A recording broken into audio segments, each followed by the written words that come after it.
Good evening friends.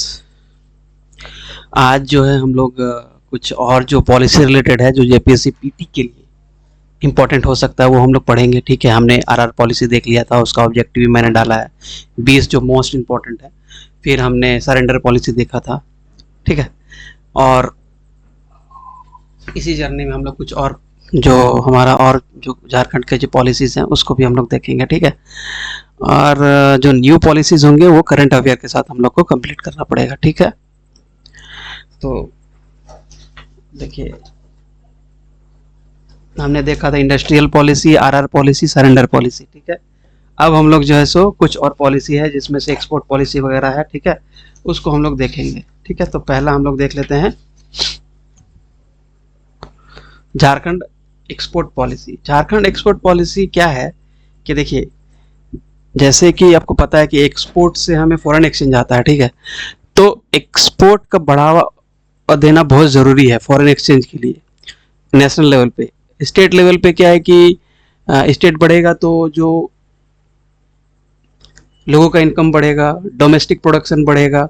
ठीक है, हमारा जो पहचान है वो फॉरेन में बढ़ेगा। ठीक है, मान लीजिए भगैया सिल्क है, जैसे मोदी साहब गए थे यूएसए। ठीक है, तो उन्होंने दिया था वहाँ के प्रेसिडेंट को। ठीक है, उसके बाद मान लीजिए जैसे देवघर में दुर्गापुर विलेज है, वो जो लाख बैंगल के लिए बहुत फेमस है, वो चीज़ तसर सिल्क हमारा बहुत ज़्यादा अच्छा है।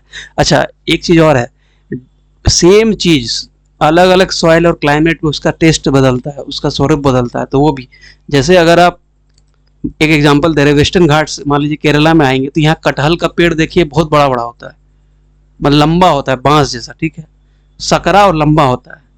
बट झारखंड में देखिए वो मतलब झबरा टाइप का बड़ा सा फैलाव टाइप का होता है, कटहल का पेड़ है। ठीक है, ये चीज़ बरगद में भी है। मैं जब केरला वगैरह जाता हूँ, मैं इधर ही रहता हूँ साउथ इंडिया में, तो मैं देखता हूँ कि भाई कितना चेंजेस है। तो उसी तरह से सॉइल के हिसाब से टेस्ट चेंज होता है। ठीक है, फिर नेशनल गवर्नमेंट ने हमें जैसे वन डिस्ट्रिक्ट वन प्रोडक्ट दिया हुआ है। आप यदि झारखंड के किस डिस्ट्रिक्ट से हैं और आपका कौन सा प्रोडक्ट है एक्सपोर्ट के लिए, वन डिस्ट्रिक्ट वन प्रोडक्ट, जैसे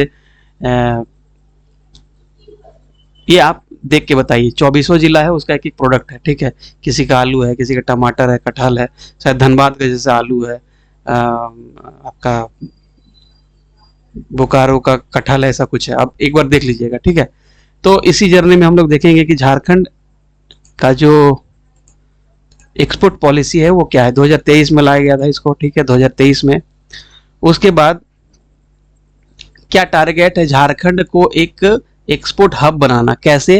रैपिड और सस्टेन्ड ग्रोथ के साथ। ये नहीं कि सिर्फ एक्सपोर्ट पूरा जल्दी जल्दी कर रहे हैं, नहीं, वो लॉन्ग टर्म के लिए सस्टेनेबल भी हो। इस तरह से इकोसिस्टम को क्रिएट करना है झारखंड में एक्सपोर्ट के लिए।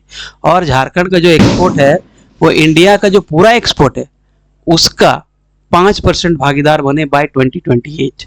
ठीक है, ये इंपॉर्टेंट हो गया। ठीक है, कितना? 5% इंडिया का जो है एक्सपोर्ट, उसमें से 5% झारखंड भागीदार हो। अच्छा, इसका रेड्रेसल के लिए क्या है, मान लीजिए कि कुछ दिक्कतें आएंगी, है ना, तो डिस्ट्रिक्ट लेवल और स्टेट लेवल पे दो कमेटी बनाया गया है। क्या है? State export promotion committee, that is to be headed by chief secretary. ठीक है, और district level export promotion committee, क्या लिखा है? एक्सपोर्ट प्रमोशन कमेटी, जो डीसी लेवल, डीसी साहब हेड करेंगे डिस्ट्रिक्ट लेवल पे। ठीक है, इनको अगर यूयू यूनिट है, यूयू यूनिट क्या होता है? कोई यूनिट आपने लगाया है, कोई फैक्ट्री लगाया है कि जो सारा प्रोडक्शन मैन्युफैक्चर करके एक्सपोर्ट करेगा। यूयू मतलब एक्सपोर्ट ओरिएंटेड यूनिट, जो सारा प्रोडक्ट जो है सो बाहर एक्सपोर्ट करेगा उनको, या आईटी या बायोटेक्नोलॉजी वालों को। ठीक है, वैसे इंडस्ट्री जो आईटी या बायोटेक्नोलॉजी से रिलेटेड है, फिर वैसे इंडस्ट्री जो मतलब एसईजेड में लोकेटेड है, या इलेक्ट्रॉनिक्स पार्क्स, इन लोगों को 100% इलेक्ट्रिसिटी ड्यूटी है ना, वो एग्जम्प्टेड है। बकायदा आप ड्यूटी 10 साल तक पे करो। 10 साल तक आपने पे कर दिया, उसके बाद को पे करना की जरूरत नहीं है। किनको? इन लोगों को। ठीक है, किनको? इन लोगों को, export oriented unit, IT, biotechnology, इन लोगों को। ठीक है, ये export oriented unit, IT, biotechnology related industry जो कि स्पेशल इकोनॉमिक जोन में है, ठीक है। एसईजेड कहाँ पे है झारखंड में, कमेंट में बताइए। ठीक है। इलेक्ट्रॉनिक पार्क्स कहाँ है, आईटी पार्क कहाँ है, ये सब आपको याद रहना चाहिए। ठीक है। टूल रूम कहाँ है, ये सब हम लोग इंडस्ट्रियल पॉलिसी में पढ़े थे। ठीक है। एसईजेड कहाँ है, ऑटो क्लस्टर जोन कहाँ है, आदित्यपुर में है भाई। एयर कार्गो कॉम्प्लेक्स कहाँ पे खुलने वाला है, रांची में खुलने वाला है। आईसीडी कहाँ है, जमशेदपुर में है, एक्सपोर्ट से रिलेटेड है। ठीक है। उसके बाद शायद एक वर्ल्ड ट्रेड सेंटर भी उद्योग भवन या कहीं पे रांची में खुला हुआ है। ठीक है। जो ये इस तरह से खुला है कि एक्सपोर्टर्स को कुछ भी दिक्कत हो रहा है तो वन स्टॉप सॉल्यूशन वो देगा। ठीक है। उसके बाद देखिए, जो आप लोन लेंगे इंडस्ट्री स्टैब्लिश करने के लिए, एक्सपोर्ट के लिए, ठीक है, उसमें से मैक्सिमम लिमिट 50 लाख या 5% तक का लोन ये आपको मिलेगा सब्सिडी। फिर ट्रांसपोर्ट जो करेंगे, मतलब मान लीजिए आपका मैन्युफैक्चरिंग यूनिट है जमशेदपुर में, आप कोलकाता पोर्ट से एक्सपोर्ट करना चाहते हैं। ठीक है। तो 20 लाख तक का ट्रांसपोर्ट सब्सिडी आपको मिलेगा कोई गाड़ी वाड़ी खरीदने के लिए। ठीक है। मान लीजिए कि मछली आपको एक्सपोर्ट करना है। ठीक है। साहिबगंज टर्मिनल से, तो भाई वहां तक जाने के लिए जो आप कोल्ड क्या कहते हैं उसको, वैन खरीदेंगे उस तरह वाला। ठीक है। तो उसके लिए आपको सब्सिडी मिलेगा। ठीक है। उसके बाद देखिए,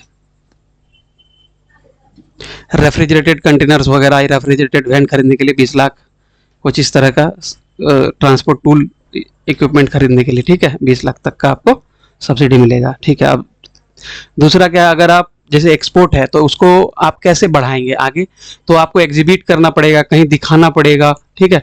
तो अगर आप एग्जीबिशन में जाते हैं, फॉरेन एग्जीबिशन या ट्रेड फेयर जैसे मोराबादी में लगता है, तो ये तो थोड़ा छोटा वाला होता है। जैसे कोलकाता, रांची, कोलकाता, दिल्ली वगैरह में जाएंगे तो मेगा ट्रेड फेयर लगता है, इंटरनेशनल ट्रेड फेयर। ठीक है। तो वहाँ पे अगर आप जाते हैं और अगर आप एमएसएमई यूनिट है, ठीक है, एमएसएमई एक्सपोर्टर है, छोटे लेवल के हैं, तो आपको इस तरह से बेनिफिट मिलेगा। मतलब आपको 4 लाख या 75% बेनिफिट, जो भी ज़्यादा होगा टोटल इंस्टॉलेशन ऑफ द, जैसे आप एग्जीबिट लगाने के लिए गए, एग्जीबिशन लगाने गए, आप प्रदर्शनी लगाने गए, तो वहाँ पे जितना भी कॉस्ट होगा उसका 75%, मैक्सिमम 4 लाख तक का बेनिफिट मिलेगा। और इस तरह से 75% या 50,000 2 आदमी के लिए जो भी आपका फेयर होगा इकोनॉमी क्लास में, उसका आपको रिफंड मिलेगा। ठीक है। इसी तरह वुमेन के लिए है 90,000 या 4.5 लाख, और फेयर में 60,000 या मतलब मैक्सिमम 60,000 तक का आपको बेनिफिट मिलेगा। ठीक है।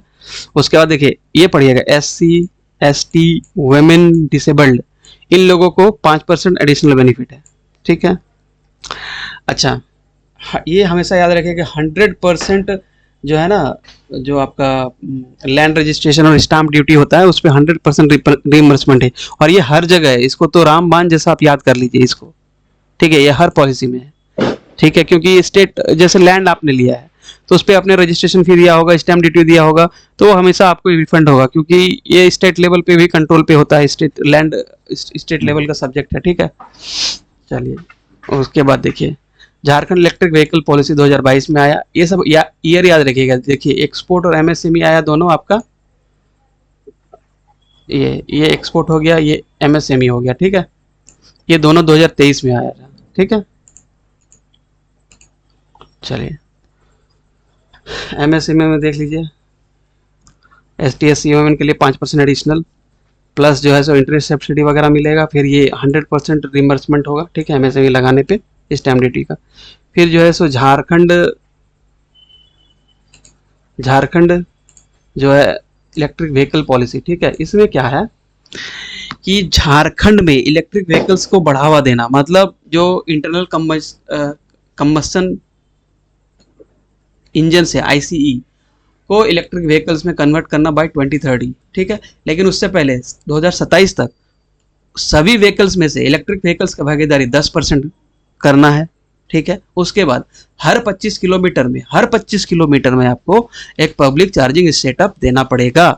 ठीक है। अगर आप लगाते हैं तो 50 से 60% आपको सब्सिडी भी मिलेगी। ठीक है। अच्छा, डेंसिटी क्या होगा इन चार्जिंग फैसिलिटी का, 3/3 किलोमीटर, मतलब 9 किलोमीटर के ग्रिड में, स्क्वायर किलोमीटर के ग्रिड में आपको एक देना है, या 50 चार्जिंग स्टेशन 10 लाख के पॉपुलेशन पे, 1 million population, which ever higher. ठीक है। उसके बाद देखिए, Jharkhand industrial park and logistics policy, ये भी 2022 में आया। ठीक है। इसका क्या है industrial park and logistic policy, इसका मतलब क्या है कि भाई लॉजिस्टिक्स और इंडस्ट्रियल पार्क मतलब इंफ्रास्ट्रक्चर, जो वेयर हाउसेस है, कोल्ड स्टोरेज है, ठीक है, उनको मॉडर्नाइज करना या बनाना, ठीक है। जैसे झारखंड में आपको पता ही है 16-17 में जो फिशरीज में है झारखंड सेल्फ सफिशिएंट है, लेकिन 3 लाख मेट्रिक टन के करीब आ जाता है। लेकिन प्रॉब्लम क्या है, यहाँ पे उसका ब्रांडिंग नहीं हो पाता है, इसका प्रोसेसिंग यूनिट्स नहीं है, इसको दूर तक ट्रांसपोर्ट करने का कोई फैसिलिटी उस तरह का नहीं है, वेयर हाउस नहीं है, कोल्ड स्टोरेज नहीं है। तो ये सब चीज को बढ़ावा देना, ठीक है। Multi modal logistic park, MMLP, फिर लॉजिस्टिक्स पार्क, ठीक है, ये सब चीज डेवलप करना, मतलब कुल मिला जुला के इंडस्ट्रीज और उससे रिलेटेड लॉजिस्टिक्स को सुगम बनाना, इजी बनाना, ये इसका काम है। 2022 में आया था। फिर सोलर पॉलिसी है, इसमें क्या कहा गया कि भाई जो हमारा अभी झारखंड में क्या है 300 दिन लगभग सोलर का डायरेक्ट इंसोलेशन आता है, 300 दिन लगभग, ठीक है। तो एक अच्छा खासा हमें सोलर इंसोलेशन मिलता है, लेकिन unfortunately we have only 40 megawatt capacity of generation of electric solar power, ठीक है। तो इसको बढ़ा के 4 गीगावाट, 400 मेगावाट या 4 गीगावाट बढ़ाना, ठीक है। तो देख लीजिए यहाँ पे ये है आपका टोटल बाय 2027 तक, यह याद रखिएगा 2027 तक इसको बढ़ाना है, ठीक है।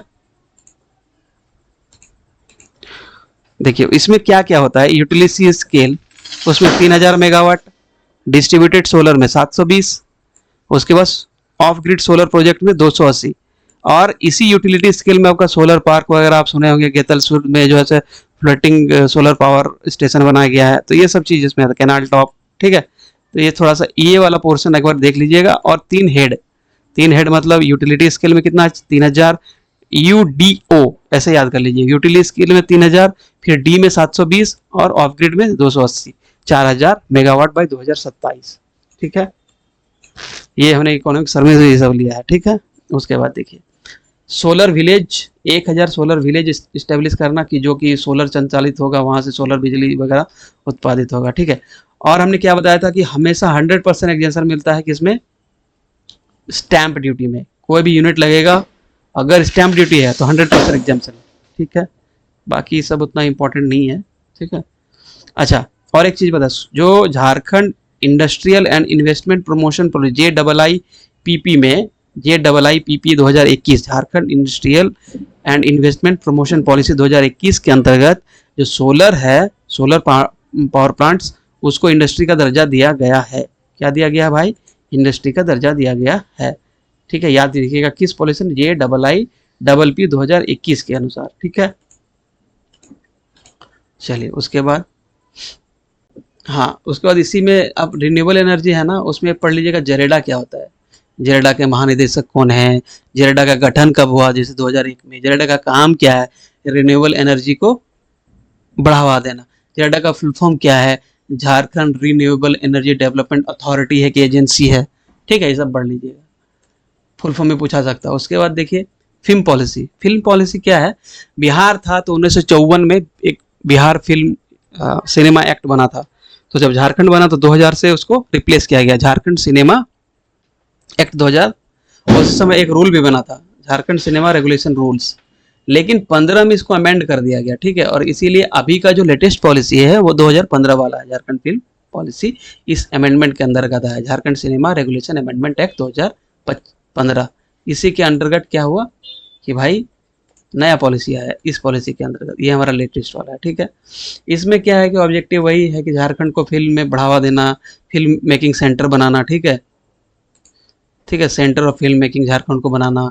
फिर झारखंड, इससे क्या होगा, झारखंड को जो ब्यूटीफुल अमेजिंग सीनरी, जो टूरिस्ट स्पॉट्स है, ट्राइबल एरियाज है, उनको पॉपुलराइज करना, जिससे कि टूरिस्ट अट्रैक्ट होंगे, ठीक है। झारखंड में इनफ अपॉर्चुनिटी देना फॉर फिल्म मेकिंग के लिए, फिल्म टैलेंट्स जो है हमारा स्टेट का, चाहे वो एक्टर हो, डायरेक्टर हो, है ना, उनको अपॉर्चुनिटी प्रोवाइड करना, उनका नाम पहचान आगे बढ़े, ठीक है।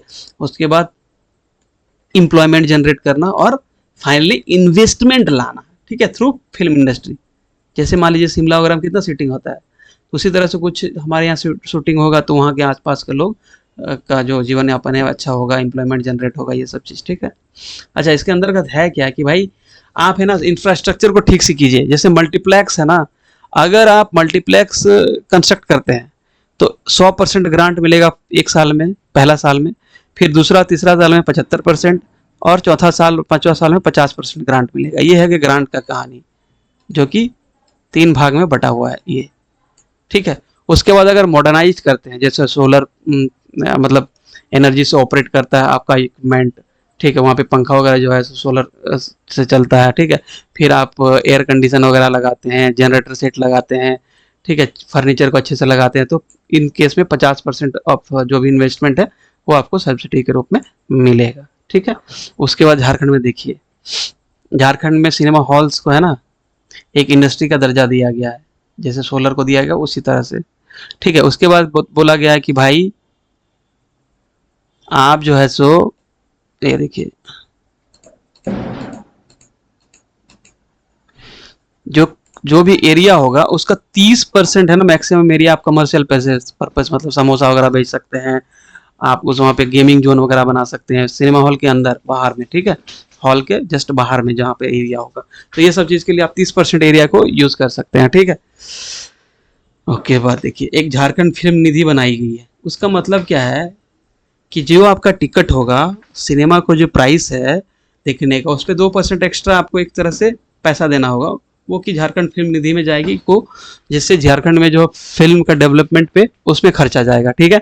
उसके बाद झारखंड लोकल लैंग्वेज में अगर आप फिल्म बनाते हैं तो 50%, और बंगला उड़िया वगैरह में बनाते हैं हिंदी में जो अदर लैंग्वेज है उसमें 25% मैक्सिमम आपका जो टोटल कॉस्ट है फिल्म का, वो उस पर आपको सब्सिडी मिलेगा। अच्छा, इन सभी चीज़ों के लिए आपका जो डॉक्यूमेंट्री मूवी है, डॉक्यूमेंट्री मूवी जैसे नेशनल ज्योग्राफी में जैसे कि कोई मूवी आती है, या मान लीजिए डॉक्यूमेंट्री जैसे जादूगोड़ा पर बन गया या सारंडा जंगल पे बन गया, वो लगभग 30 मिनट का होना चाहिए, ठीक है, 30 मिनट का। और फीचर फिल्म मतलब नॉर्मल फिल्म कम से कम 1 घंटा का होना चाहिए, ठीक है। उसके बाद फिल्म सिटी पतरातू में बनाने की योजना है, पता नहीं अभी तक बना है कि नहीं, ठीक है। उसके बाद अगर पूरी फिल्म का हाफ शूटिंग आप झारखंड में करते हैं, हाफ शूटिंग, पूरी फिल्म का हाफ शूटिंग आप अगर झारखंड में करते हैं तो भाई आपको 1 करोड़, और यदि 2/3 करते हैं तो 2 करोड़, ठीक है, ये आपको मिलेगा। फिर फिल्म सिटी पतरातू में बनाने की योजना है, ठीक है। उसके बाद देखिए एक हमारा बहुत ही कंट्रोवर्शियल, और ये आप कह सकते हैं कि भाई आ, अच्छा पॉलिसी बोल लीजिए, डोमिसाइल पॉलिसी आया था 2016 में, ठीक है। इसमें क्या क्या क्या कि भाई 10 साल के लिए सी और डी ग्रेड का जो जॉब है, चतुर्थ जो श्रेणी के जॉब्स होते हैं, वो रिजर्व रहेगा झारखंड के लोगों के लिए इन शेड्यूल्ड एरिया, ठीक है।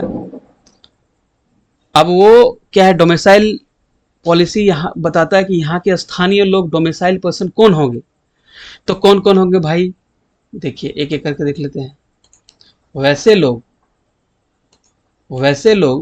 तो झारखंड की ज्योग्राफिकल बाउंड्री यानी कि भौगोलिक सीमा में रह रहे हैं, ठीक है, और उनके एंसेस्टर्स या उसका नाम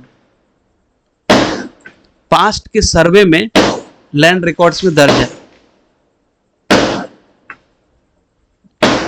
उसके बाद अगर कोई जमीन नहीं है लेकिन वो रह रहा है, तो ग्राम प्रधान है ना, उसका जो लैंग्वेज है, रहन सहन है, कल्चर है, इस बेस पे सर्टिफाई करेगा कि हाँ भाई वो यहाँ का स्थानीय निवासी है, ठीक है। अच्छा, कोई बंदा यहाँ झारखंड में 30 साल से रह रहा है, ठीक है, और कोई जमीन खरीद लिया है, ठीक है, अपने नाम पे या अपने बच्चों के नाम पे, तो वो लोकल कहलाएगा, ठीक है। अच्छा, कोई सेंट्रल गवर्नमेंट या मतलब पीएसयू या सेंट्रल गवर्नमेंट या स्टेट गवर्नमेंट के उनके एम्प्लॉय या स्पाउसेस, वो भी कहलाएंगे। कोई कॉन्स्टिट्यूशनल पोस्ट्स में है जैसे कि कोई गवर्नर, तो ऑनरेबल गवर्नर, उनके जो स्पाउस चिल्ड्रन होंगे वो कहलाएंगे। या कोई बच्चा जो झारखंड में जन्म लेता है और मैट्रिक यहीं से पास किया है, तो ये कुछ पॉइंट्स है जिसके आधार पे डोमिसाइल पॉलिसी ने कहा है कि ये स्थानीय निवासी होंगे, ठीक है। उसके बाद आता है आपका एक है इथानल प्रोडक्शन पॉलिसी 2022। इसमें देखिए जो ऐसा यूनिट लगाइए कि यहाँ के इथेनॉल है ना उसका प्रोडक्शन हो और गाड़ी में यूज हो, ठीक है। उसके लिए देखिए पहला है क्या है कि वह स्टैम्प ड्यूटी हमेशा बोला है रजिस्ट्रेशन एग्जेम्प्ट रहेगा, देख लीजिए 100%, ये हमेशा 100% ही रहेगा, ठीक है। उसके बाद कोई अगर एमएसएमई यूनिट है तो उसको नहीं सॉरी, मतलब कोई भी इंडस्ट्री आप लगाते हैं तो 25% आपको बेनिफिट मिलेगा, 25% तक कॉस्ट जो आप लगाए हैं। लेकिन उसका कैप वैल्यू है, कैप क्या है 25% तो ठीक है, लेकिन मैक्सिमम 10 करोड़ मिलेगा एमएसएमई के लिए और 25% है लेकिन मैक्सिमम 30 करोड़ नॉन एमएसएमई के लिए। मतलब मान लीजिए कि कोई एमएसएमई इंडस्ट्री है, ठीक है, या नॉन एमएसएमई, यहां से देखिए नॉन एमएसएमई है, उसके 500 करोड़ का लगा है, तो 500 करोड़ का 25% कितना हो गया,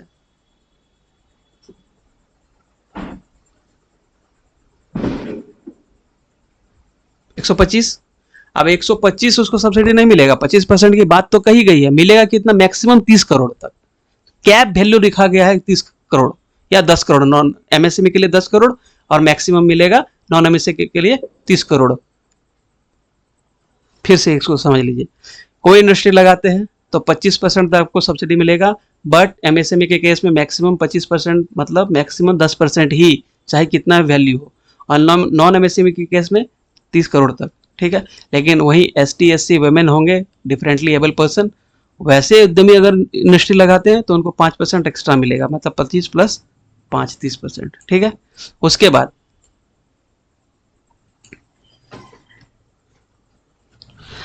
वहां के एम्प्लॉय को के स्किल डेवलपमेंट के लिए 13,000 पर एम्प्लॉय भी मिलेगा, one time skill development subsidy of 13,000 पर एम्प्लॉय, ठीक है। उसके बाद टूरिज्म पॉलिसी देखिए, टूरिज्म पॉलिसी 2021 में आया था, लॉन्च हुआ 2022 में। इसमें क्या है कि भाई आप आइए, विजिट कीजिए, ठीक है, इन्वेस्ट कीजिए झारखंड में और सब्सिडी लीजिए 25% अप टू 10 करोड़, और अगर म्यूनसिपल कॉर्पोरेशन वगैरह एरिया में तो 7.5 करोड़, ठीक है, और जमशेदपुर नैक में।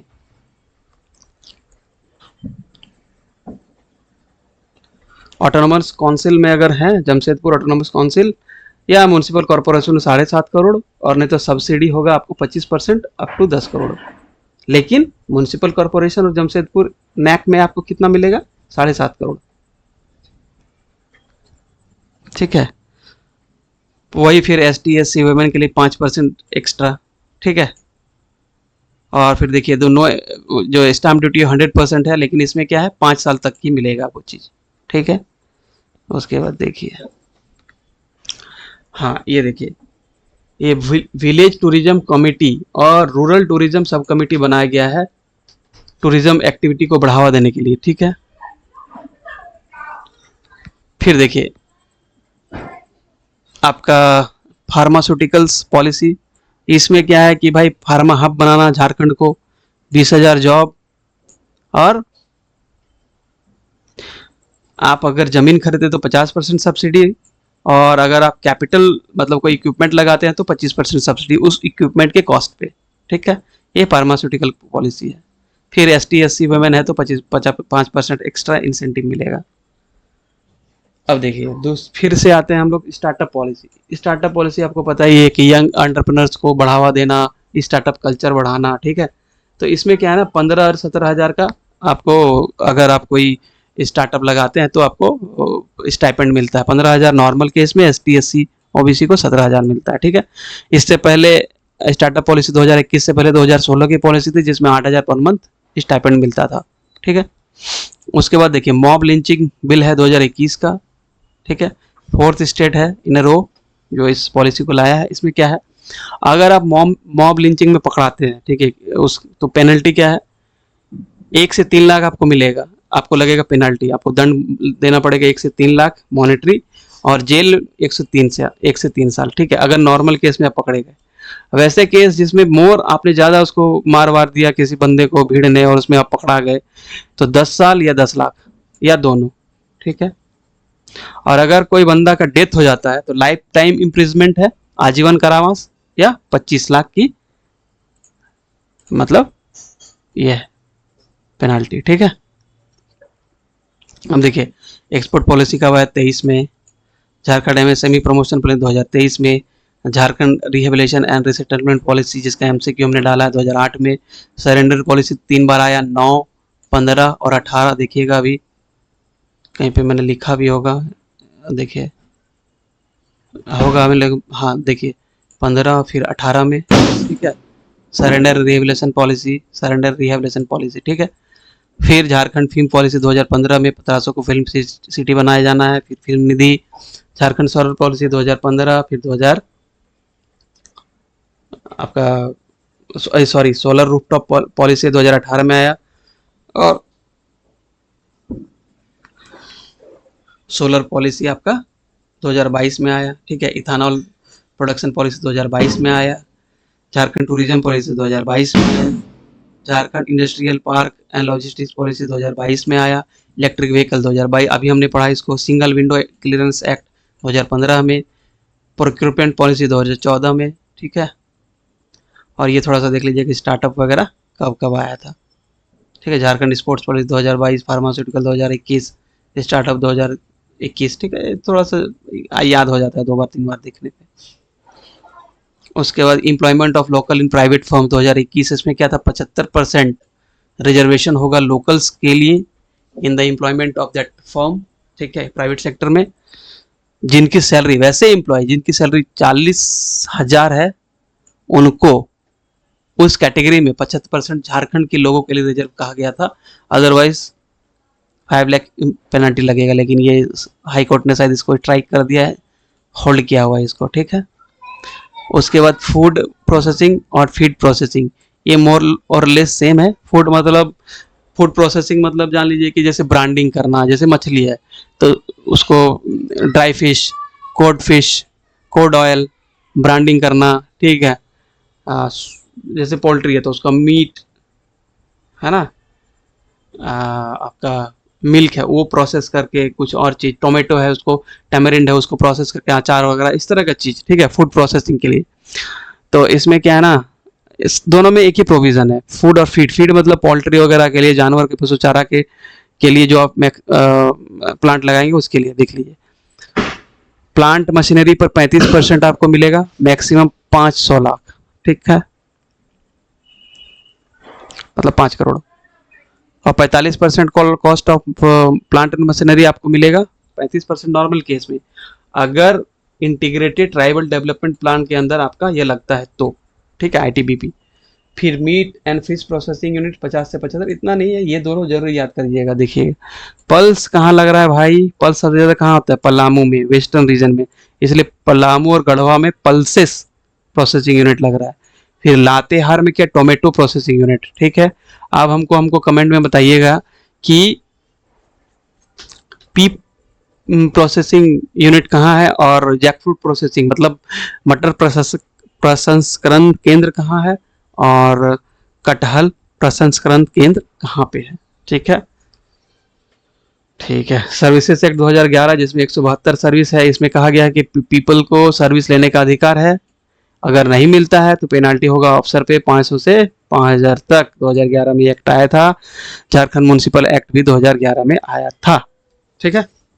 उसके बाद देखिए कॉर्पोरेट रिस्पॉन्सिबिलिटी 2020 में चेयर, इसमें ये याद कर लीजिएगा, सीएसआर अथॉरिटी होता है जिसमें 12 मेंबर होता है और उसका चेयर करते हैं सीएम। कौन करते हैं भैया, सीएम, 12 मेंबर सीएम, ठीक है। अच्छा लीकर दारू पॉलिसी 2016, अभी भी शायद कुछ चेंज होने वाला था, माननीय जो इरफान अंसारी साहब है उन्होंने कुछ बोला था, पता नहीं इम्प्लीमेंट हुआ है कि नहीं, विल सी लेटर, ठीक है।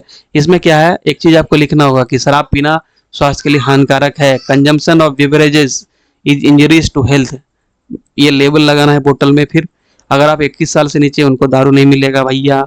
एडवर्टीजमेंट कुछ नहीं कर सकते लेकर का, ऐसे ही बहुत ज़्यादा एडवर्टीजमेंट हो रखा है, no need to show off that हम दारू बेच रहे हैं।